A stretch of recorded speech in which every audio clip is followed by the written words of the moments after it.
down this path to become a war photographer and I didn't want to follow the pack. So I found these stories that weren't really being told. What would happen if we chose to unite us as human beings rather than just the things that divide us?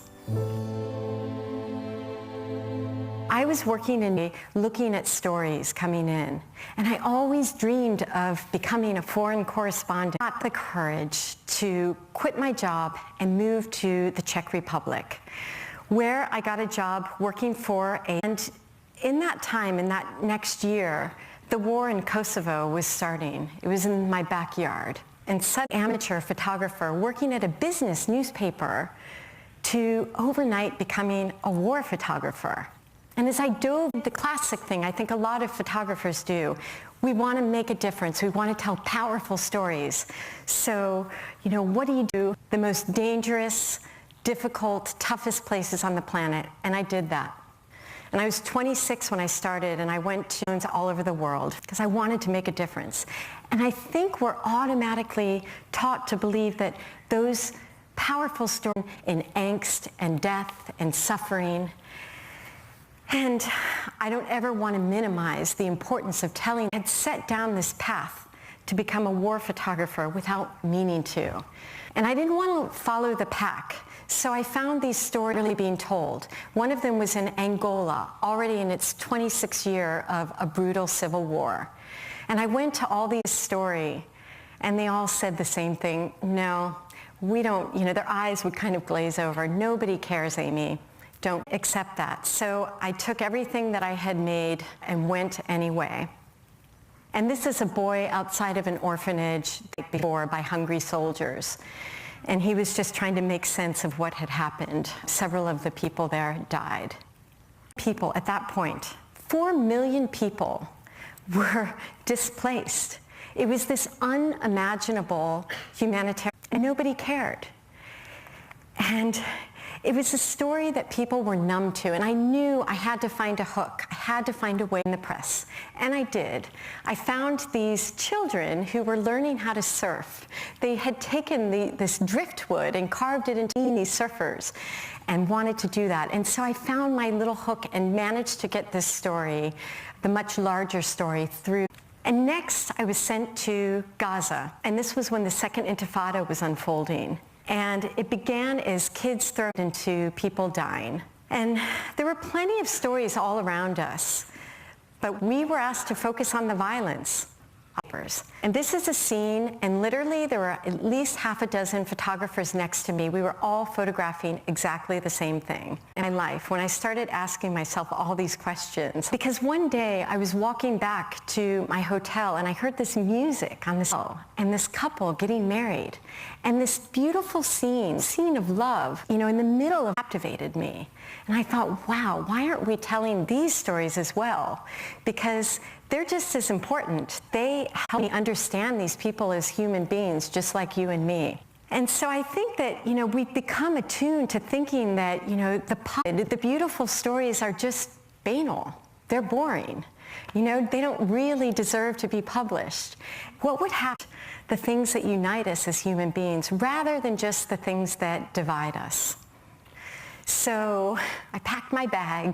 This is a place of 300 million gods and just as many stories. I was in search of Gandhi and yoga, all romantic notions. I arrived in India. This was shortly after I arrived, and these riots broke out. Little scars of partition in 1947 when the British left. They had not healed. And at that time, to India and Pakistan, and horrible rioting broke out then, and I was about to relive it again. I got on the last plane to Gujarat, and as I was landing, all I could see was smoke. And there was nobody else on the plane except for out there. Of course, there's no taxis. So I hitched a ride with the soldiers, and they took me to a hotel across from a police station. And the dozens of machete-wielding men were just rampaging. And the police seemed incapable of controlling the mobs. People had just symbols on their houses so that the mobs knew where to go. And no one knows exactly how many people were killed. And at that point, being a photographer and just be normal. And I was filled with rage and fear. But what kept me there? And outcomes like this. These were girls who were protected during the violence, and images, and the government sent in troops and they stopped the violence. And I realized the power of photography, and that it is in these. My heart was captured by this place called Kashmir, which is, it is one of the most beautiful places on the planet, and it's also mentioned in the Guinness Book of World Records, militarized place on the planet and the longest pending conflict. This place was poetry to me. It is so beautiful. These are boats that are made for honeymooners. You can see the little hearts painted on it. And these are soldiers who are out patrolling Dal Lake. Hindus and Muslims who once shared neighborhoods and schools and friendships, the conflict just destroyed that. Hindus were chased out, and now they're scattered across India in the dusty plains, living in tents even today. Focus on the people, because I had read a lot about Kashmir, and it was always defined in geopolitical terms. And to have been outside for 3 days as the military is going from house to house, trying to flush out one of the houses. And the people were really caught in the middle of it. But very little was said about them. And this is a man named Mr. Wonderful. He really was. He would bring me flowers every morning on my houseboat. I stayed on a houseboat while I decided to focus on the people, but especially the women, because actually quite a lot of doors were closed to me as a woman in a but I discovered something incredible. When those doors close to you, it just means that there's open doors somewhere else. So I found we're in the women's world, and they had an important story to tell. So I focused on that. Outside, it was a war zone, but men getting married, and she's getting henna put on her hands before the marriage. So people always found ways to celebrate. There were also really dark times. When I was living there, any woman that didn't wear a burqa we were threatened to have. Wearing a burqa in Kashmir was as foreign to them as it is to you and me. They didn't wear burqas. I thought, how do I illustrate that story? So I went into a tailor's shop. And as I was photographing this woman, she leaned over and she whispers to me in English and says, "You know, I think the tailors made it material." And I couldn't believe, really, in the darkest moment, I mean, he's making a joke. And that was the Kashmiri spirit. They are so resilient. You know, it's just this beautiful, beautiful culture. Stay tuned, there's more times to training their eyes to the cosmos. Women of vision explore the world around us and beyond. Make contributions into the world, and everyone, regardless of their identity, should have that right. Exploration, whether it's on this planet or beyond, if we don't have the totality of people. I am going to be an astronaut. Now, it wasn't quite that loud and probably not that confident when I was sitting in the library as a 12-year-old girl and I figured out what I wanted to be an astrophysicist. And with such an earth-rending discovery, the first thing I had to do was run back to base camp and I'm going to be an astrophysicist when I grow up. I was so excited. It was one of the first only connected my identity and my interests. So I looked up at her and I waited with bated breath to hear what she was going to say. And she said, "Okay. Well, let's do it then." And we were off to the races. That was one of the most, because she confirmed right in that moment with her unflinching, unwavering support that who I was and what I wanted to be, and that they were well within the realm of possibility. And sure, I've had role models since then, like Dr. Mae Jemison and Dr. Beth Brown, both Black physicists. But that first moment with my mom, I'm sure, is what set me on the course from that moment to this. Now, it wasn't me that when I ran in and told her what I wanted to be, that she had zero idea what an astrophysicist was or what they did, but she knew that. And I'm so thankful for that moment. Now, it's been roughly a couple decades, and I'm a physicist, so I'm very excited to report that. So I'll tell you a little bit today about my research on blazars. So, Blazars, massive, hyperactive black holes that sit at the center of galaxies. I'm showing you here real data from the Hubble Space Telescope. Ultra galaxy, we now believe, has a supermassive black hole at its core. Pretty much, most of the being black holes, eating things, doing the normal black hole things. But there is a special class of them that's doing a little quasars. They are gargantuan championship eaters in the black hole taxonomy. They're millions to billions and are taking on 1,000 times more than the humdrum black holes like the ones at the center of our galaxy. So they are bringing in tons and tons of material. Is black. Nothing is escaping it. What you see around it are the SOS signals, the death gas material as it's being. Beyond that, some of these quasars have these jets. We'll talk about that in just a second. Have these jets that are ejecting material out of the central source that are going roughly the speed of light. So these are really the championship, most powerful sources in our universe. Quasars, which are blazing quasars. So you take this quasar that's doing you see, we're building a story here. Come along with me. We do the blazing quasars, right? So now you take this jet that's moving at 99.99% of the speed of light, and you point it at the Earth. You point it at the Earth. You should not be afraid, though. These are at cosmological distances, so we are not in any danger. This is just a benefit of the care about these because they're pointed at us. So what you want to do is understand how these jets work. So I'm going to show you a video on how the blazar system works, how a black hole pulls on material, and then how we think it creates a jet. Now, this is not real data. This is magic. It's an artist. So you have a picture in your mind as we're going through this story. So what you're going to see is a black hole with an accretion disk surrounding it. That's how material falls onto the black hole material. And then we're going to zoom out of that, and we'll see that we're sitting in the middle of a galaxy. And the thing I want you to notice about that jet is that it's not continuous. It's sort of got... So the idea, the thing we want to figure out is how does this jet work? How do we understand nature's particle moving that fast? They start off moving relatively slow, like water going down a dish drain, and then they start to speed up to these speeds. That's the question. So is that on some level, and in some of these huge ejections of material, the technical term is actually blobs, which I think is the coolest thing ever, the kinds of physics. You can decide, you can limit what kinds of physics can actually be possible. So that's the actual research that I do, but in vacuum.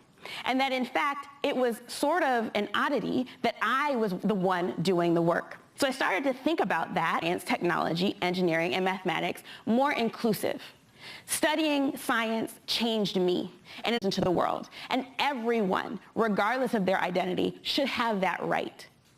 So then I started thinking about, well, how could I do this? Start with those with intersectional identities. That is, identities that overlap. So I chose to look into women of peace. So I started an online web series, which you can go and check out, called Vanguard: Conversations with Women of Color in STEM. We meet about all kinds of things. It's a pretty informal place, but the idea is to confirm and affirm identity and interest, that there's no, and that anyone could be anything they want. So I host the show, and it's a group of rotating panels.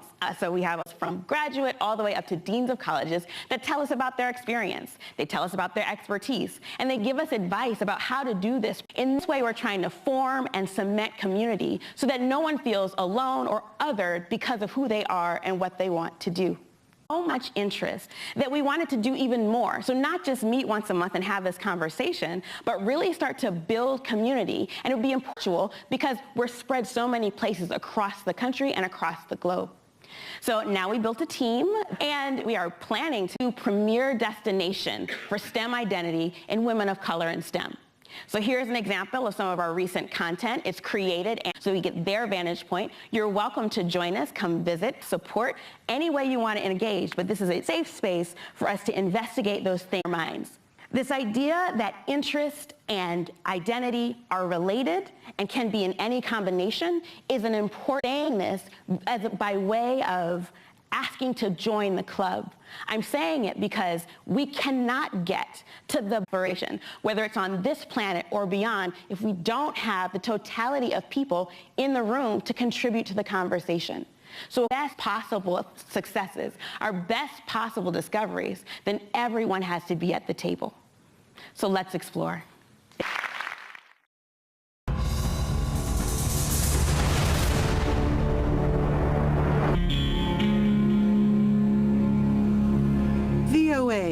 exploring the world. VOA presents the following National Geographic program, The World Around Us.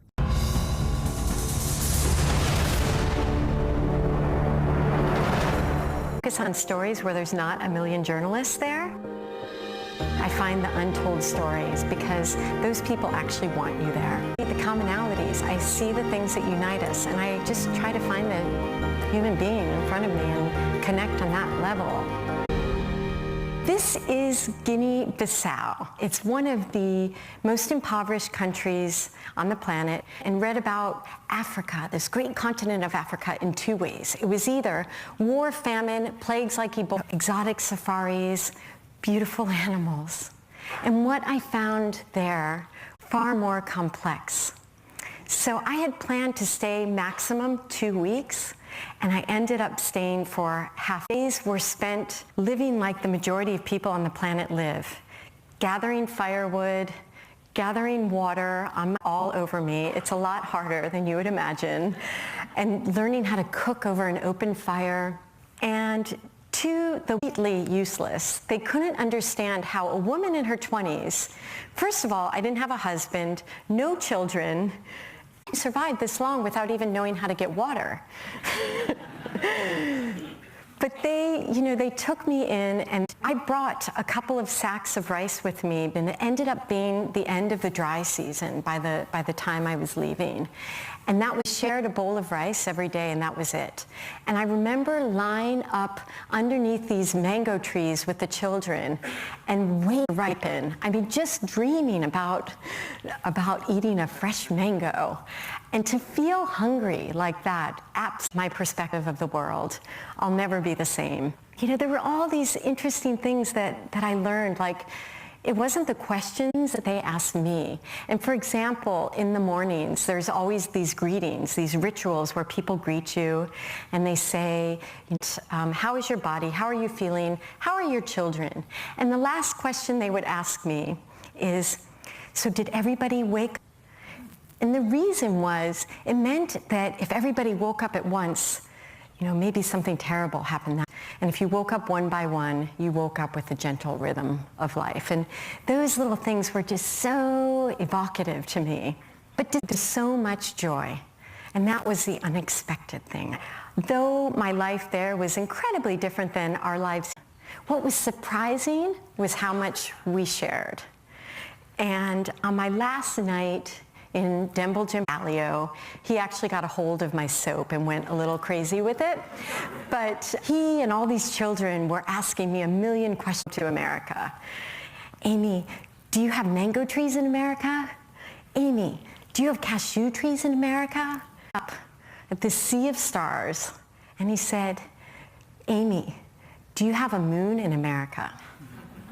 I see a full moon. So, in Guinea-Bissau, I learned what it was like to work without others telling me what they wanted. And I also learned taking time, and I wasn't ready to go home just yet. So I packed my bags and went to India. This is a place of 3 and just as many stories. This is the world's largest camel fair. It's a little stinky too. India is a storyteller's dream. It really is. It's full of superns. And I didn't know how diverse it was. I mean, every state is like its own country. Different food, different language. This is up in Ladakh, high up in the Himalayas. It's mainly Buddhist there. And I didn't know people. Can you imagine? 2 million people ritually bathe in the holy Ganges River. And some go to die there. And everywhere I turned. This was in a small village called Kolhapur, and it's this ancient 3,000-year-old wrestling. These guys live like monks. They practice wrestling 8 hours a day. They don't own any belongings except the clothes they wear and a few books about the wrestling. It surprised me because they may look big and burly and living like monks. So I arrived and asked to come and photograph, and they said, oh, sorry, madame, but no women are allowed inside, and pictures. And I said, okay, I understand it. And as I was turning to leave, I said, my friend Mikhail had visited, and they said, oh, if you're friends with him, you must be a good person. So we'll let you in for a few hours. And I always remember me, because it's not just you, it's all the people behind you who will tread after you. And like I said, there's gods in India, and you can see who theirs was. But then while I was living, my career opened. I pitched a story to National Geographic, and it was to go and tell the story about the last who were living in Calcutta. Word was that they were going to ban the whole mode of transportation there. So off I went. Get to Calcutta. Great, I've got my first big assignment. Guess what? We don't want our pictures taken. And that's the truth. You know, I think a lot of people think, oh, if you work for National Geographic, the door is just not always the case. So I'm thinking, what do I do? I've got to get access. I mean, and that is the secret of great photography. So I found the leader of the rickshaw union. His name was Subir. I told him why I wanted to tell this story, and he started introducing. Also would take portraits of these men and go to a 1-hour photo place, get them printed, and pictures. And you know, to these men, they'd never had, some of them didn't even have shoes. And so to have a portrait was up in these small quarters was really meaningful to them. And it took time and patience. And slowly they started opening up and sharing their lives with me. So going deep is really, really important. And I think access photography. And it requires empathy. You've got to be able to put yourself in the shoes of others.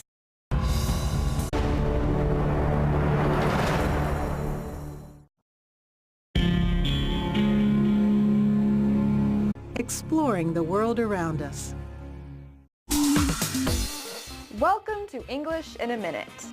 Idioms relating to eyes. Here is another one for you. See eye to eye. Do you use this phrase to someone's eyes? Is the yoga class over already? I left a little early. Why? And I didn't see eye to eye. You had a fight with your yoga teacher?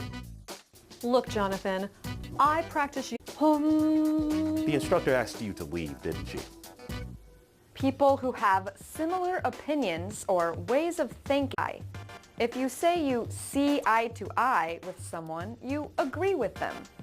This expression has been used in English in a Minute.